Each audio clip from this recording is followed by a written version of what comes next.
I knew something was off the second my key slid into the lock and the door seemed to hesitate. Almost like the house itself didn't want to let me in.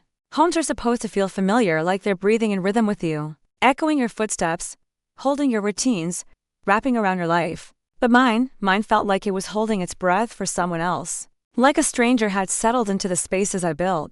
So instead of stepping inside and pretending everything was fine, I walked right back out.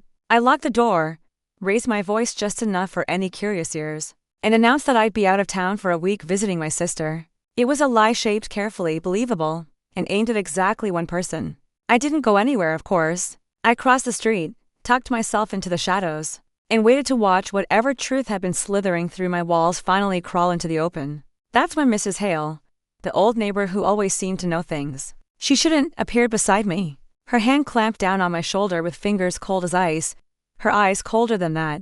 Wait until midnight, she whispered like it was a secret she'd been saving for me. You'll see everything. I didn't ask how she knew or why she cared. I was tired of pretending, tired of half answers, tired of the polite silence people use when they don't want to face what's right in front of them. Midnight, at least, felt like a kind of justice. Before everything spoiled, before the truth rotted inside my chest. He hadn't always been this dark shadow slipping around corners of my home. Once, he was warmth, the kind that settles deep in your bones. He touched my face like I was something delicate and said my name like it meant something. We met during a winter storm in a tiny coffee shop that smelled like cinnamon and steam. He offered me his scarf, and when I returned it 2 days later, washed, folded, and already holding feelings I didn't have the courage to name yet, it felt like the beginning of something that made sense. We grew quickly, maybe too quickly.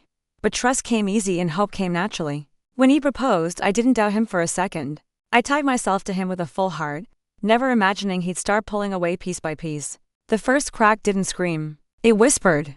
A message he hid too fast. A smile meant for someone else.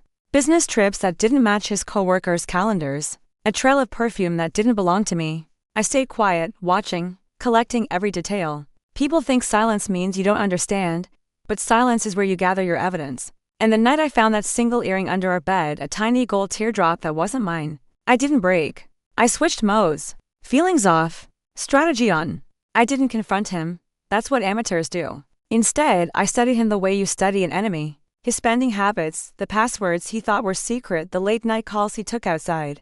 The browser history he kept wiping on one device but forgot was syncing to another. And it wasn't just one woman. It was a whole choir of lies, emotional, financial, physical. So I built my escape slowly, silently. New bank accounts. A quiet lawyer who moved like a shadow with a law degree. Evidence logged, organized, time-stamped. And then I planted the rumor that I'd be gone for a week. He relaxed instantly. The kind of relief only guilty people feel when they think they're being given privacy. Midnight came sharp. At 11:58, the house looked like a tomb, still and dead. At 11:59, lights flickered on. And at 12 o'clock exactly, the front door opened. A woman stepped inside. Then another. Then another. 3 in total, each carrying bags like they were walking into a hotel room they reserved. And then he followed them, laughing, carefree, entirely himself. Mrs. Hale stood beside me with her arms crossed, watching the scene like a play she'd already memorized. That man treats your house like a hotel, she muttered, not bothering to hide her disgust. You deserve better. I didn't breathe. Not because I was shocked, shock had burned out weeks ago, but because this was the last piece I needed. The final page in the file I'd been building for my revenge. They drank my wine, lounged on my couch, acted like my home was some kind of stage for their drama. And he, my husband, kissed one of them with a comfort that should have hurt, but didn't anymore. Pain had already turned into something cleaner. Clarity. The next morning, before the sun even touched the windows, the police showed up.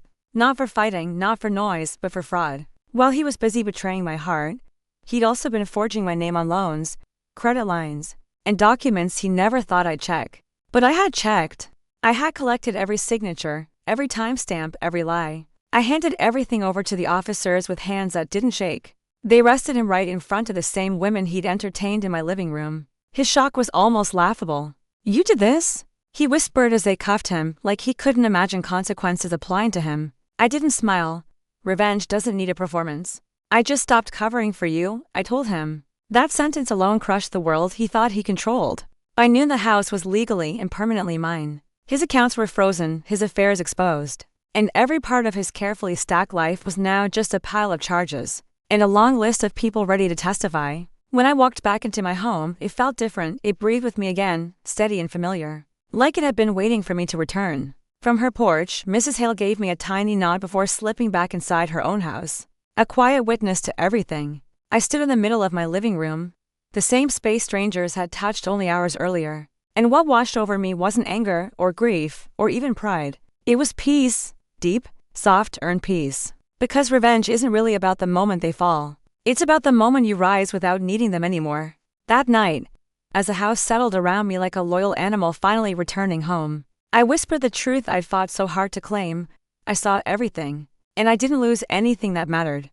If this story made you feel something, drop a like.